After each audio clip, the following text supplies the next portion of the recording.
एक स्त्री थी।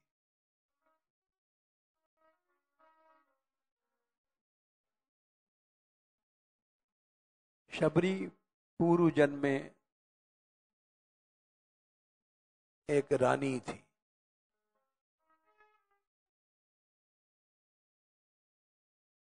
अपने पति राजा के साथ प्रयाग गई।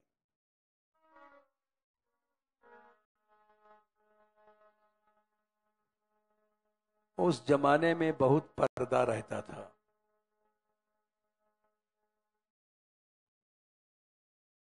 हमने देखा है प्रयाग में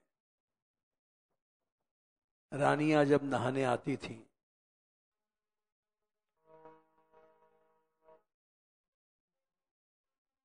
तो बांध से घाट तक कनात लग जाती थी।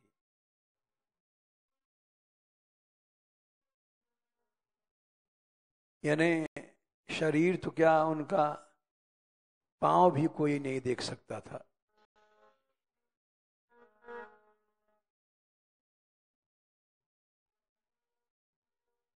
इतना पर्दा था।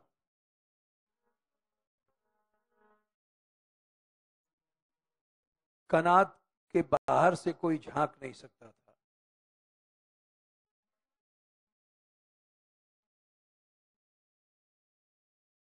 राजा के साथ प्रयाग गई।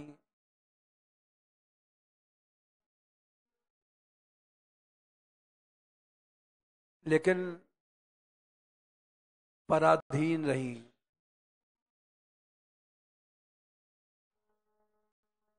न किसी साधु का संग मिला, न सत्संग मिला, न कथा न कीर्तन।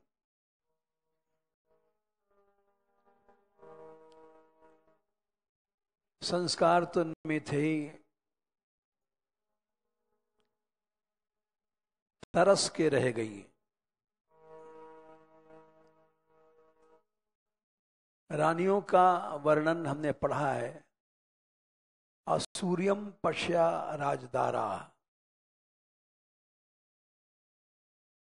सूर्य को नहीं देख सकती थी। बड़े बड़े ऊंचे महल, और महल ऐसे ऊंचे ऊंचे कि वहां से सूर्य की किरणें भीतर नहीं जा सकती थी।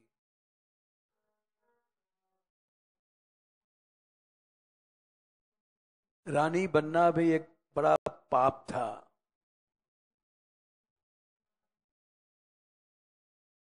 जो सूर्य को भी नहीं देख सकती है, न चांदनी न चांद।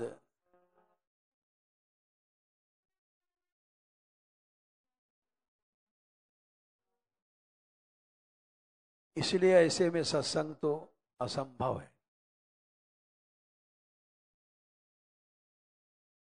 संत या साधु राजमहल में जा नहीं सकते। रानी कथा कीर्तन में जा नहीं सकती।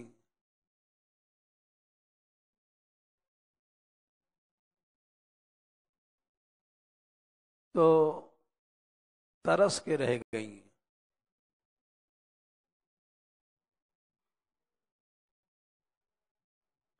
और उन्होंने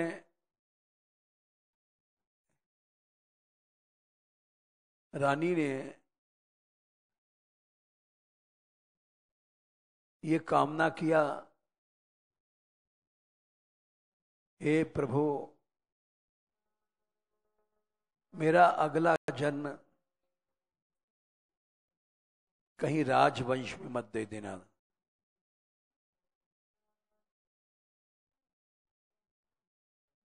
और किसी उच्च वंश में, सम्मानित वंश में मेरा जन्म न होवे।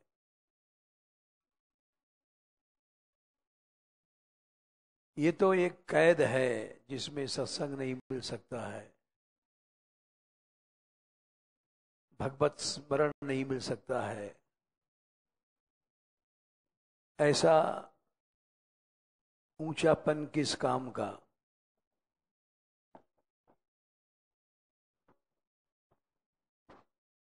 इसलिए उनका ये पूर्व जन्म का, उनके पूर्व जन्म की कथा है। उन्होंने त्रिवेणी में, प्रयाग में यही मांगा था और यही उनकी इच्छा पूरी भई। उन्होंने मांगा था, मुझे सुंदर मत बना देना, अच्छा वंश मत देना, कुल मत देना, मुझे नीच वंश में पैदा करना और सुंदरता की जगह कुरूप बना देना, जिससे मैं स्वतंत्रता से सत्संग कर सकूं।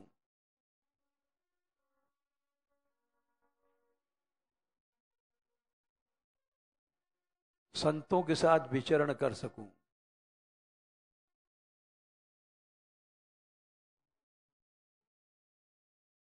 वही उनकी इच्छा पूरी भई। इस जन्म में उनको भील नीच जाति, उसमें जन्म मिला और जंगल में घूमा करती थी। बचपन से ही भीलों में कोई पर्दा वर्दा होता ही नहीं। पर्दा तो ऊंचे वंश में, राजवंश में होता है।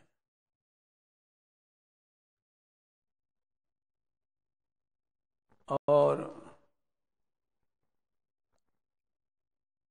एक और कथा है पूर्व जन्म की। एक तो रानी थी, ये कथा है। दूसरा है कि एक ब्राह्मण दंपति थे। दंपति माने स्त्री पुरुष, वन में तप करते थे। ब्राह्मण कहीं चले गए, कुछ दिन बाद लौटे तो ब्राह्मणी ने भोजन कराया। उसी समय एक बच्चे की रोने की आवाज आई। ब्राह्मण ने पूछा, ये किसका बालक है? ब्राह्मणी बोली, ये आपका ही बालक है, आज ही पैदा हुआ है।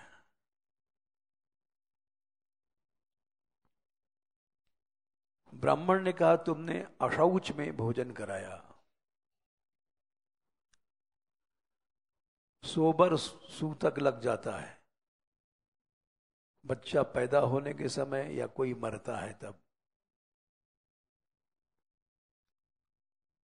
तो अशौच में भोजन कराया तुमने, इसलिए शूद्र कुल में जन्म लेना पड़ेगा। ब्राह्मणी ने कहा कि प्रभु, मैंने तो पतिव्रत धर्म का पालन किया, अतः मेरे अपराध को आप क्षमा करें।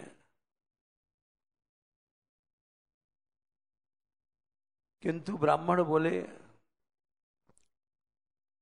सभी प्रकार के पाप संतों की सेवा से समाप्त हो जाते हैं। संत दरसते पातक टरही। और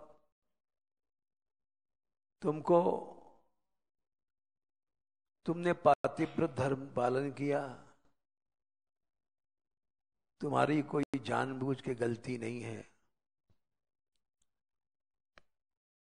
तुमको संतों का संग मिलेगा, और उससे तुम्हारा कल्याण होगा, भगवान का दर्शन मिलेगा।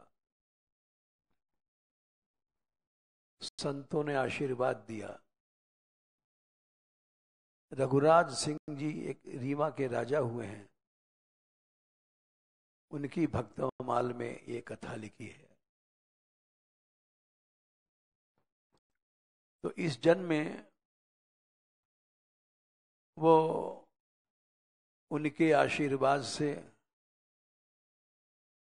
अथवा शबरी की कामना से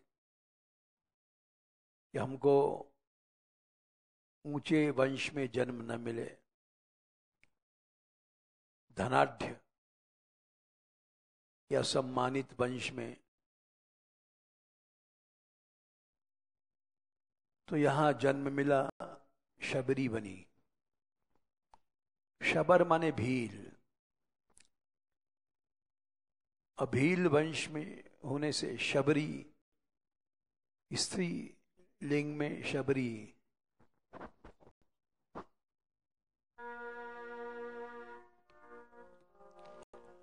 जो भी भगवान का भक्त होता है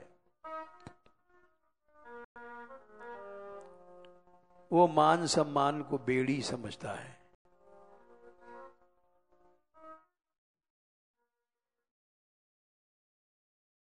मान सम्मान ये सब बंधन है।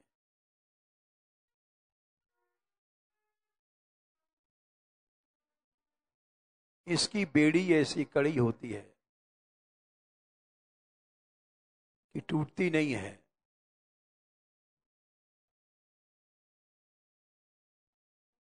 और पूर्व जन्म में उनकी तो इच्छा थी कि मैं रानी न बनूं, बहुत गरीब और कुरूप बनूं, जिसमें कोई बंधन न रहे। बंधन तो पैसे वालों को होता है, उठते बैठते बंधन, घर में बंधन, बाहर निकले तो बंधन, भय चोरों का, डाकुओं का। जो गरीब है उसको कहीं भी बंधन नहीं है,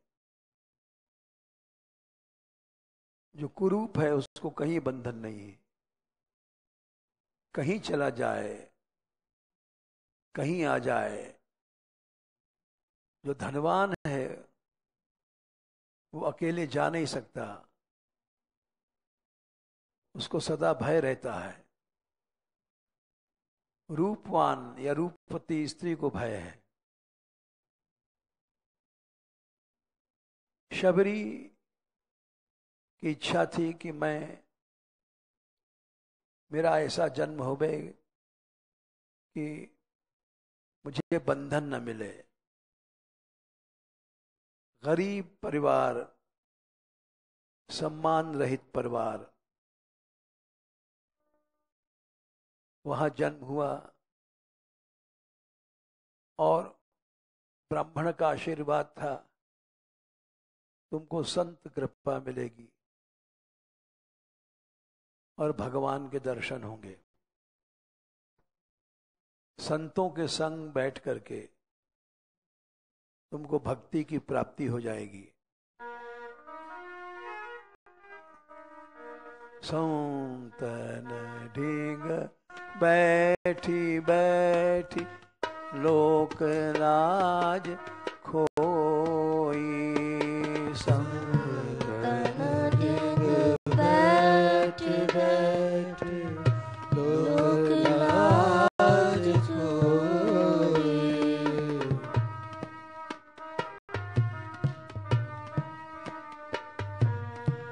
मेरे तो गिरधर गोपाल दूसरो न कोई। मेरे तो गिरधर गोपाल दूसरो न कोई।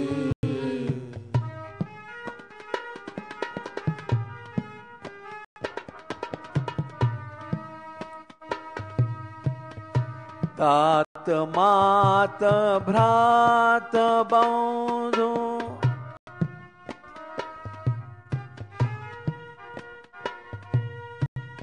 आपनो न कोई। तात मात भ्रात बंधु आपनो न कोई। आपनो न कोई। आपनो न कोई। ये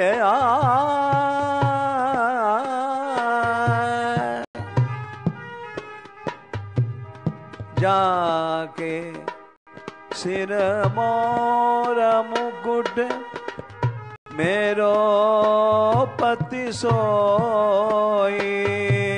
जाके सिर मोर मुकुट मेरो पति सोई।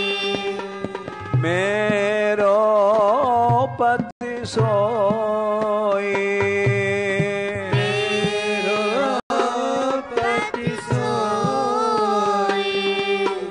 तात मात भ्रात बंधु। तात मात भ्रात बंधु आपनो न कोई।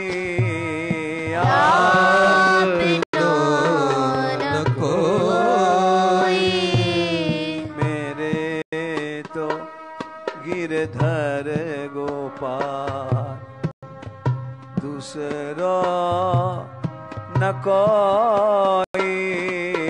मेरे तो गिरधर गोपाल दूसरो न कोई।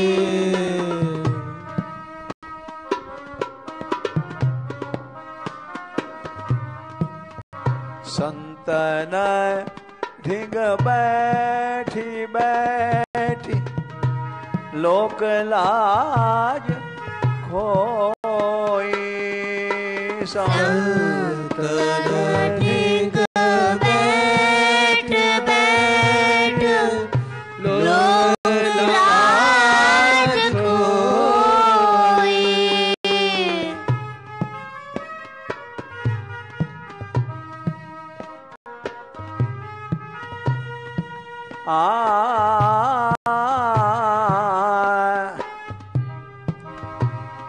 संतों के बीच में अच्छी सुंदरता अच्छे वेश से नहीं रहा जाता।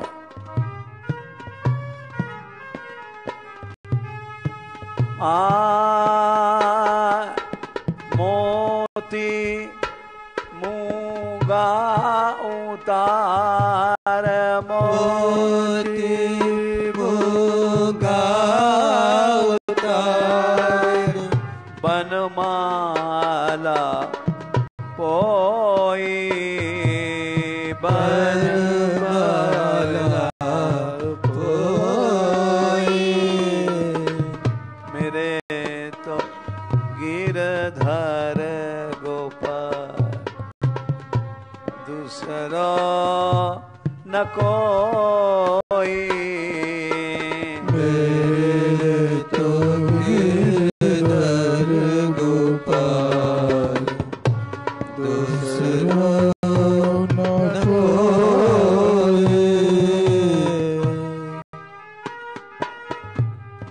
चूनरी के किए टूक ओढ़ली लोई। चूनरी के किए टूक ओढ़ली लोई। ओढ़ली लोई। ओढ़ली लोई।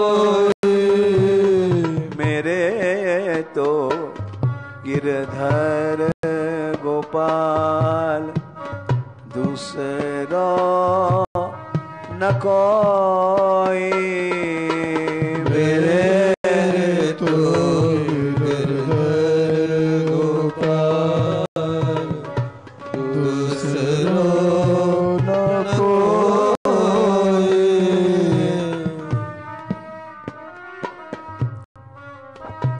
शबरी स्वतंत्रता से अच्छी जात में जन्म नहीं, नीच भील जाति में जन्म और वनों में घूमती थी। जो उनकी इच्छा थी कि अच्छे वंश की बेड़ियां, मान सम्मान ये सब मुझे न मिले, वो भगवान ने उनकी पुकार सुन लिया और ऐसे वंश में जन्म दिया, भील वंश में। जंगल में घूमो, कहीं कोई भय नहीं, डर नहीं। वन में रहस्य नाम शबरी कहत सब, चाहत टहल साधु तन न्यूनताई है।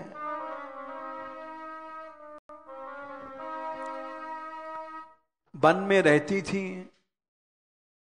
शबरी लोग कहते थे भील जाति में उत्पन्न होने के कारण चाहत टहल सदा संतों की सेवा में लगी रहूं। कितना बड़ा भाव, कितना बड़ा भाग्य। साधु तन न्यूनताई है।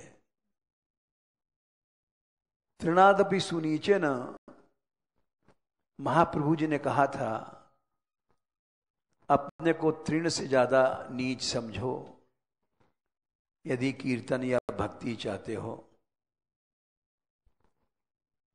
रजनी के शेष, रजनी के शेष ऋषि आश्रम प्रवेश करी, लकरी न बोझ धरी आवे मन भाई है।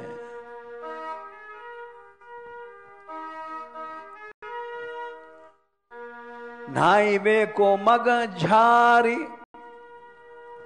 कांकरन बीन डारी, बेगी उठ जाए नेक देती न लखाई है। उठत सबारे कहें कौन सो बुहारे गयो, ये सोच को बड़ी सुखदाई है।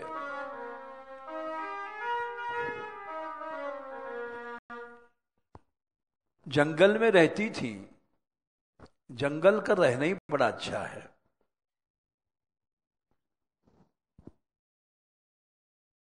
जो मनुष्य जंगल में रह लेता है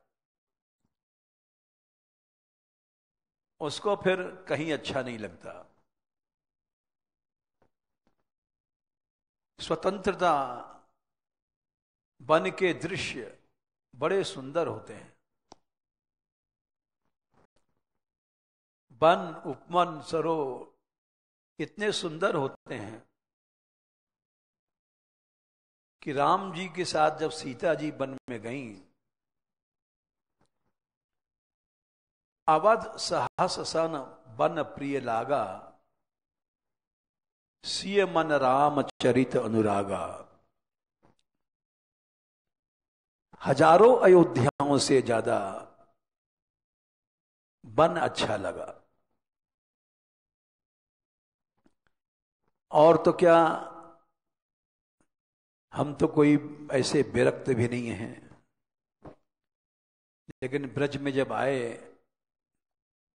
तो सारा ब्रज घूम लिया। कहां रहे,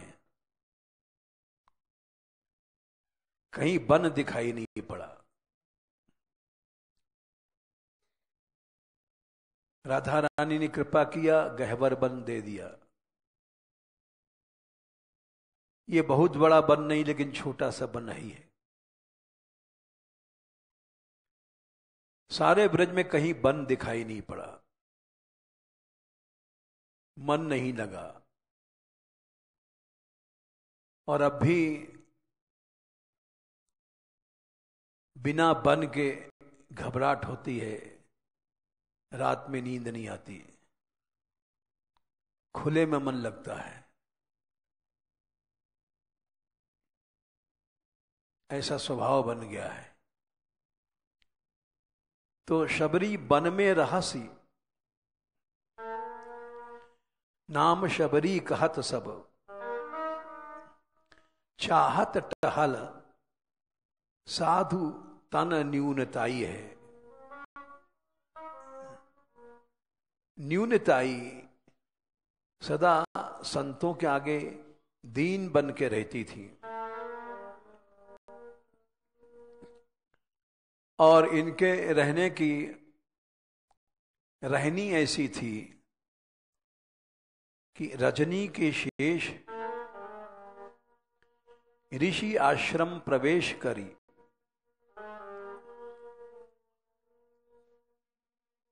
रात जब खत्म होने लग जाती थी, अंधेरा रहता था,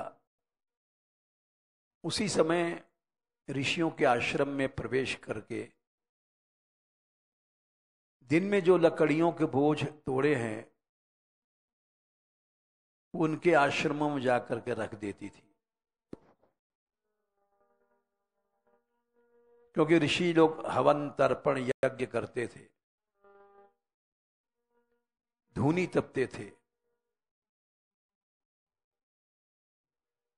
रजनी के शेष ऋषि आश्रम में प्रवेश करी। लकरीन बोझ धरी आवे मन भाई है। मन में बड़ा अच्छा लगता था उनको सेवा करने।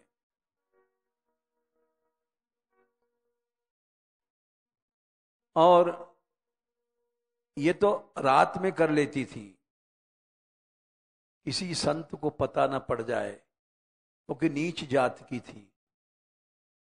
लोग जाति पाति के कारण इनसे घृणा करते थे। नाइबे को मग झारी, और दिन भर रास्ते झारा करती थी। संत लोग जिस रास्ते से नहाने जाते थे, काकरी ने बीन करी, कंकड़ों को बीन करके डारी बेग उठ जाए, नेक देती ना लखाई है। और जल्दी से हट जाती थी, कोई देख न ले। उठत सबारे, उठत सबारे, कहें कौन धो बुहारी गयो, भयो ही ये सोच को बड़ो सुखदाई है। चोरी कै दिन चलती है। सब आपस में बात करते थे, कौन है जो रात में चोरी करता है,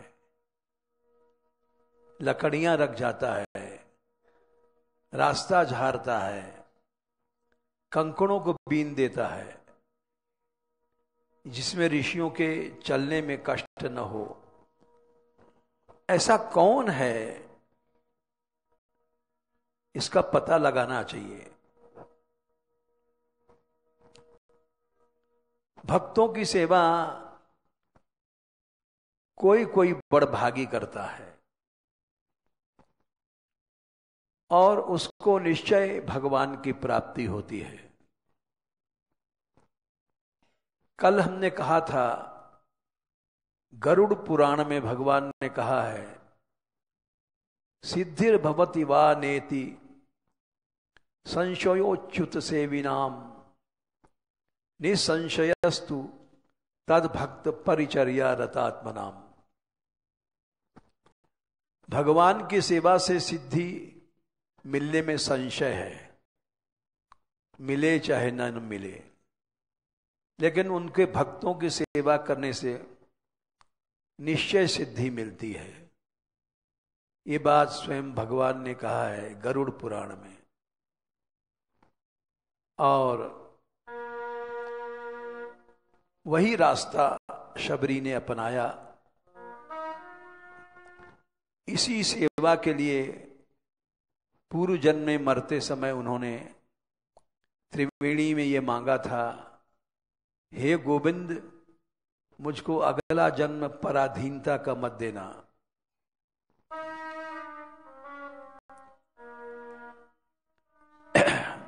पराधीन सपने सुख नाही, पराधीन सपने सुख नाही। कत विधि रची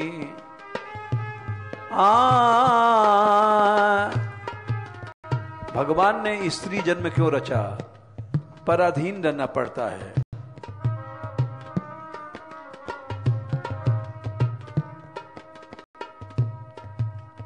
उसी वन में मतंग ऋषि हुए हैं, असंग थे।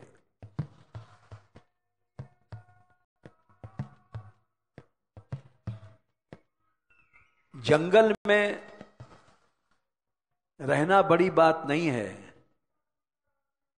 जंगल में तो शेर भी रहता है, चीते भी रहते हैं।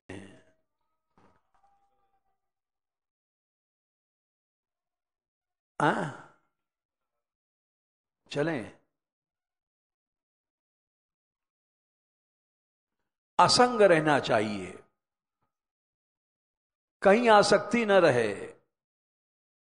मतंग ऋषि ऐसे ही महर्षि थे, असंग रहते थे और न किसी से सेवा लेना न देना, न किसी को पास रखना। ऐसे ही महापुरुष यहां गहबर वन में पंडित हरिश्चंद्र जी महाराज थे। कल उनका चरित्र सुनाएंगे। आज तो हम यात्रा में जा रहे हैं।